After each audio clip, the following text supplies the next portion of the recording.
ಎಲ್ರಿಗೂ ನಮಸ್ತೆ. Welcome to my YouTube channel. ಇವತ್ತಿನ ವಿಡಿಯೋದಲ್ಲಿ ನಾನು ಕುಕ್ಕರ್ನಲ್ಲಿ ತುಂಬಾ ಈಸಿಯಾಗಿ ಹಾಗೂ ಟೇಸ್ಟಿಯಾಗಿ ಮಾಡ್ಕೋಬೋದಂತಾದ ಚಟ್ನಿ ರೆಸಿಪಿನ ಶೇರ್ ಮಾಡ್ತಾ ಇದ್ದೀನಿ. ಇನ್ನು ಈ ಚಟ್ನಿನ 2 ದಿನ ಇಟ್ಕೊಂಡು ಬಿಸಿ ಮಾಡಿಕೊಂಡು ಕೂಡ ತಿನ್ಬೋದು.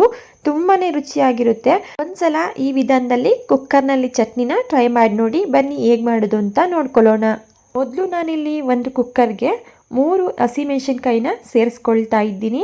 ನಿಮ್ಮ ಖಾರಕ್ಕೆ ಅನುಗುಣವಾಗಿ ನೋಡಿ ನೀವು ಹಸಿಮೆಣಸಿನ್ಕಾಯಿನ ಸೇರಿಸ್ಕೊಳ್ಳಿ.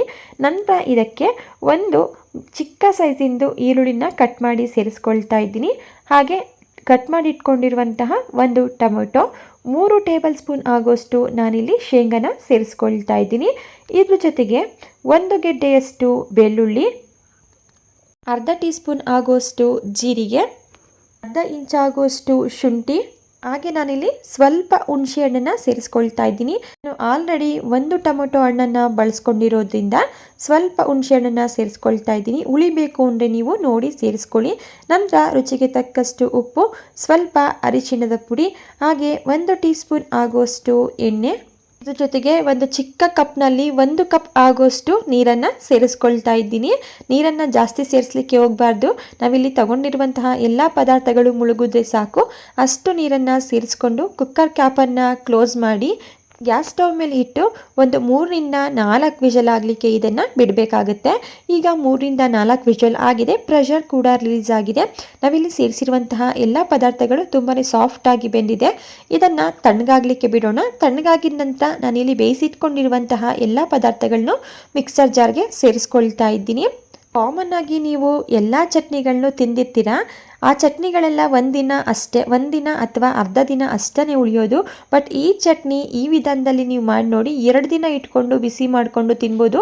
ಟೇಸ್ಟಲ್ಲಿ ಯಾವುದೇ ರೀತಿಯ ಡಿಫ್ರೆನ್ಸ್ ಬರೋದಿಲ್ಲ. ಇದನ್ನು ತಣ್ಣಗಾಗಿದ ನಂತರ ಮಿಕ್ಸರ್ ಜಾರ್ಗೆ ಸೇರಿಸಿ ಇದಕ್ಕೆ ಒಂದು ಅರ್ಧ ಟೀ ಸ್ಪೂನ್ ಆಗುವಷ್ಟು ಸಕ್ಕರೆನ ಸೇರಿಸಿ ಇದನ್ನು ನೈಸಾಗಿ ಗ್ರೈಂಡ್ ಮಾಡ್ಕೊಳ್ತಾ ಇದ್ದೀನಿ. ತುಂಬ ನೈಸಾಗಿ ಗ್ರೈಂಡ್ ಮಾಡೋದೇನು ಬೇಡ, ಸ್ವಲ್ಪ ಕ್ರಾಸ್ ಆಗಿ ಇದನ್ನು ಗ್ರೈಂಡ್ ಮಾಡ್ಕೊಳ್ಳಿ. ಈಗ ಇದು ಆಗಿದೆ.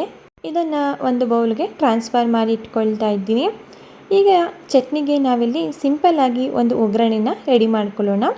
ಒಗ್ಗರಣೆನ ರೆಡಿ ಮಾಡ್ಕೊಳ್ಳೋದಕ್ಕೆ ನಾನಿಲ್ಲಿ ಗ್ಯಾಸ್ ಸ್ಟವ್ನ ಆನ್ ಮಾಡಿ ಒಂದು ಚಿಕ್ಕದಾಗಿರುವಂತಹ ಪ್ಯಾನ್ ಇಟ್ಕೊಂಡಿದ್ದೀನಿ. ಪ್ಯಾನ್ ಬಿಸಿಯಾಗಿದ ನಂತರ ಇದಕ್ಕೆ 1 ಟೇಬಲ್ ಸ್ಪೂನ್ ಆಗೋಷ್ಟು ಎಣ್ಣೆನ ಸೇರಿಸ್ಕೊಳ್ತಾ ಇದ್ದೀನಿ.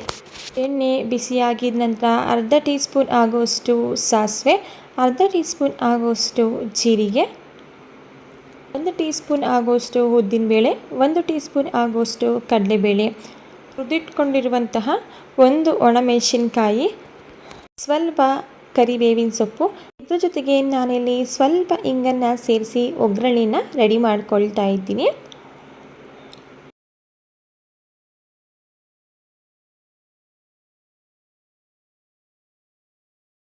ಒಗ್ಗರಣೆನ ರೆಡಿ ಮಾಡ್ಕೊಂಡಿದ ನಂತರ ನೆಕ್ಸ್ಟ್ ನಾವು ಗ್ರೈಂಡ್ ಮಾಡಿ ಬೌಲ್ಗೆ ಸೇರಿಸ್ಕೊಂಡಿರುವಂತಹ ಚಟ್ನಿಗೆ ಸೇರಿಸಿ ಮಿಕ್ಸ್ ಮಾಡಿಕೊಂಡ್ರೆ ಸಖತ್ ಟೇಸ್ಟಿಯಾಗಿರುವಂತಹ ಕುಕ್ಕರ್ನಲ್ಲಿ ಮಾಡ್ಕೋಬೋದಂತಾದ ಚಟ್ನಿ ರೆಸಿಪಿ ರೆಡಿ ಆಯಿತು. ಈ ಚಟ್ನಿ ಮಾಡೋದು ತುಂಬಾ ಸಿಂಪಲ್. 2 ದಿನ ಇಟ್ಟರೂ ಕೂಡ ಚಟ್ನಿ ಅಳಿಸೋದಿಲ್ಲ. ಚಪಾತಿ, ಪೂರಿ, ದೋಸೆ ಎಲ್ಲದಕ್ಕೂ ಬೆಸ್ಟ್ ಕಾಂಬಿನೇಷನ್. ಒಂದ್ಸಲ ಟ್ರೈ ಮಾಡಿ ನೋಡಿ. ನಾನಿಲ್ಲಿ ಇಡ್ಲಿ ಜೊತೆ ಇವತ್ತು ಇದನ್ನು ಸರ್ವ್ ಮಾಡ್ಕೊಳ್ತಾ ಇದ್ದೀನಿ. ಟೇಸ್ಟಲ್ಲಿ ಯಾವುದೇ ರೀತಿಯ ಕಾಂಪ್ರಮೈಸ್ ಇರೋದಿಲ್ಲ. ಓಕೆ ಫ್ರೆಂಡ್ಸ್, ನೋಡಿದ್ರಲ್ವಾ ಇವತ್ತಿನ ವಿಡಿಯೋದಲ್ಲಿ ಕುಕ್ಕರ್ನಲ್ಲಿ ಯಾವ ರೀತಿ ಈಸಿಯಾಗಿ ನಾವು ಚಟ್ನಿನ ಮಾಡ್ಕೋಬೋದು ಅಂತ ತಿಳಿಸ್ಕೊಟ್ಟಿದ್ದೀನಿ. ಈ ವಿಡಿಯೋ ನಿಮಗೆ ಸ್ವಲ್ಪನಾದರೂ ಇಷ್ಟ ಆಗಿದ್ದರೆ ದಯವಿಟ್ಟು ವಿಡಿಯೋಗೆ ಒಂದು ಲೈಕ್ ಮಾಡಿ. ಇದೇ ರೀತಿ ಸಿಂಪಲ್ ಹಾಗೂ ಟೇಸ್ಟಿ ರೆಸಿಪಿಗಳು ಬೇಕು ಅಂದರೆ ಚಾನಲ್ನ ಸಬ್ಸ್ಕ್ರೈಬ್ ಮಾಡಿಕೊಂಡು ಚಾನಲ್ಗೆ ಸಪೋರ್ಟ್ ಮಾಡಿ. Thank you for watching.